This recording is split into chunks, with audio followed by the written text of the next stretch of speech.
Baik, bismillahirrahmanirrahim. Assalamualaikum warahmatullahi wabarakatuh. Jumpa lagi dengan saya di Abil Maiwa Channel. Jadi teman-teman, channel ini merupakan channel pendidikan tempat kita berbagi tentang aplikasi pendidikan, Microsoft Office, serta tips dan triks komputer. Jadi pada video kali ini teman-teman ya, kembali lagi admin akan mencoba mengupdate ya informasi terbaru seputar perkembangan P3K Guru formasi tahun 2024 ya. Yang mana di sini ada informasi terbaru ya, 8 informasi mendesak untuk Panselnas 8 informasi mendesak dari Panselnas dan juga FGPPNS untuk kode P dan TL ya. Apakah siap di P3K 2024? Ini tentunya informasi yang semestinya teman-teman simak ya, terutama bagi guru honorer yang mempunyai kode P dan kode TL ya. Siap-siap saja di P3K Guru 2024. Tapi sebelum kita lanjut teman-teman ya, bagi rekan-rekan guru yang baru pertama kali menemukan channel ini, jangan lupa tekan tombol subscribe dan aktifkan lonceng notifikasinya agar setiap hari teman-teman bisa mendapatkan update informasi terbaru seputar perkembangan P3K Guru. Baik, berikut kita sampaikan 8 informasi mendesak dari Panselnas dan juga FGPPNS untuk kode P dan TL siap di P3K Guru 2024. Langsung saja kita tutup poin ke informasinya. Jadi di sini 8 informasi penting ya teman-teman harus pahami. Yang pertama itu adalah tahapan pengangkatan tenaga honorer menjadi P3K 2024. Diantaranya yang pertama akan memakai model pemeringkatan, bukan ambang batas nilai. Ini pernah dibahas oleh Kemenpan-RB teman-teman ya, bahwasanya salah satu skema baru ya, atau kita bisa katakan sebagai tahapan pengangkatan tenaga honorer, nantinya itu akan ada model baru yang namanya model pemeringkatan atau berdasarkan peringkat nilai terbaik teman-teman. Jadi nantinya tidak menggunakan ambang batas nilai, nantinya itu tidak menggunakan nilai ambang batas. Itu yang harus teman-teman pahami dan teman-teman mencermati ya, bahwa nanti akan ada skema baru penentu kelulusan P3K Guru 2024 itu menggunakan model peringkatan bukan ambang batas nilai. Itu yang pertama. Kemudian yang kedua, jika 3 juta tenaga honorer yang masuk data BKN itu masuk daftar lolos validasi dokumen, maka bisa masuk ke platform khusus penilaian kinerja. Jadi seperti itu teman-teman ya. Jadi ada sekitar 3 juta tenaga honorer yang masuk data BKN, itu masuk daftar lolos validasi dokumen, maka bisa masuk ke platform khusus penilaian kinerja. Itu yang di PMM ya, honorer itu bisa mengikuti pengelolaan atau penilaian kinerja teman-teman ya. Jadi itu termasuk, jadi terkoneksi datanya.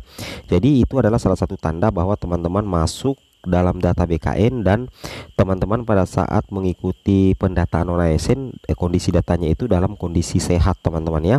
Itu ya, jadi teman-teman cek saja di PMM ya, itu ada pengulang kinerja di situ. Apabila guru-guru honorer masuk di penilaian kinerja di platform Merdeka Mengajar, maka dipastikan teman-teman otomatis juga terdata di data BKN teman-teman ya, atau masuk di database BKN untuk guru ya. Kemudian yang ketiga, di sini dibahas melalui prioritas di mana para tenaga honorer yang ada di urutan puncak peringkat maka dijadikan prioritas pengangkatan menjadi P3K 2024. Ini tentunya menjadi salah satu informasi yang penting teman-teman ya. Apabila nantinya diseleksi P3K 2024, teman-teman mendapatkan posisi pertama dalam hal peringkat nilai, maksudnya setelah tes CAT teman-teman, maka teman-teman itu bakal menjadi prioritas pengangkatan menjadi P3K 2024. Karena kita kembali lagi di poin 1 tadi, di poin 1 itu nantinya di P3K 2024 itu akan menggunakan model peringkat teman-teman, bukan ambang batas nilai, seperti itu kira-kira ya. Kemudian di sini dipertegas lagi, dengan begitu tahapan pengangkatan tenaga honorer ini pur alias murni dari hasil penilaian kinerja masing-masing non ASN ya. Ini luar biasa sekali. Jadi sepertinya dalam hal ini Panselnas itu berupaya teman-teman ya menciptakan seleksi P3K 2024 yang jauh dari nepotisme dan kolusi dan nepotisme lah teman-teman ya. Jadi hasilnya itu betul-betul murni dari hasil penilaian kinerja masing-masing non ASN. Nah, jadi intinya nanti itu akan ada penilaian terkait dengan kinerja teman-teman di sekolah ya.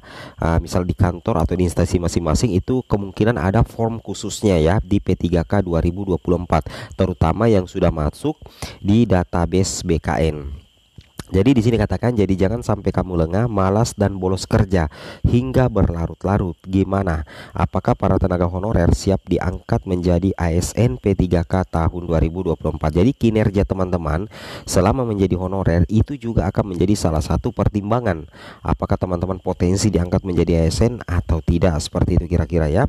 Kemudian lanjut di sini ini juga dari apa namanya teman-teman ya, FGP PNS pernah menyampaikan bahwasanya untuk penyelesaian proses pengangkatan tenaga honorer untuk jadi P3K 2024 ini pun itu sebenarnya sudah diatur dalam Undang-Undang Nomor 20 Tahun 2023. Itu mengenai ASN, di mana penyelesaian tenaga honorer atau non ASN ini itu paling lama dilaksanakan 31 Desember 2024. Jadi sudah sangat jelas teman-teman ya terkait dengan penataan penuntasan tenaga honorer berdasarkan Undang-Undang Nomor 20 Tahun 2023 itu memang diamanatkan bahwa harus tuntas ya per 31 Desember 2024 dalam hal penataan tenaga honorer. Mudah-mudahan bisa tuntas teman-teman ya menjadi ASN P3K. Amin ya. Ini adalah salah satu kesaktian dari Undang-Undang Nomor 20 Tahun 2023 yang betul-betul sepenuhnya memihak kepada nasib tenaga honorer atau non ASN. Kemudian di sini lagi teman-teman ya, di sini katakan kemudian setelah itu instansi pemerintah tak bisa lagi untuk merekrut honorer. Maka itu penting kiranya untuk para honorer untuk tahu bagaimana proses tahapannya. Nah, jadi setelah nantinya per 31 Desember 2024 setelah penataan tenaga non ASN berdasarkan amanat Undang-Undang Nomor 20 teman-teman ya, maka tidak boleh lagi instansi itu mengangkat atau merekrut honorer karena memang sudah diamanatkan di Undang-Undang Nomor 20 Tahun 2023. Nah, kemudian berikutnya adapun data 2,3 juta hingga 3 juta honorer yang divalidasi dan diverifikasi BKN. Nah, tahapan pengangkatan tenaga honorer ini itu nantinya berdasarkan database BKN. Dari mana ini database BKN? Itu dari pendataan non ASN teman-teman. Saya ulangi bahwa dasar untuk pengangkatan tenaga honorer sebanyak 2,3 juta atau hingga 3 juta honorer setelah divalidasi dan verifikasi, sumber dasarnya itu adalah berdasarkan database BKN. Pertanyaannya, di mana database BKN itu berasal? Itu hasilnya dari pendataan yang pernah teman-teman isi, yaitu pendataan non ASN yang tentunya kalau di guru itu terkoneksi dengan apa namanya teman-teman ya, itu terkoneksi dengan data Dapodik ya, seperti itu kira-kira ya. Nah, jadi seperti yang disampaikan oleh Kemenpan RB bahwa peringkatan kinerja lah yang akan jadi proses pemilihan dan seleksi tanpa tes honorer menjadi P3K 2024. Mudah-mudahan saya seperti itu ya. Tapi apapun yang kami sampaikan ini jadikan saya tambahan referensi karena untuk P3K Guru 2024 itu belum dimulai ya.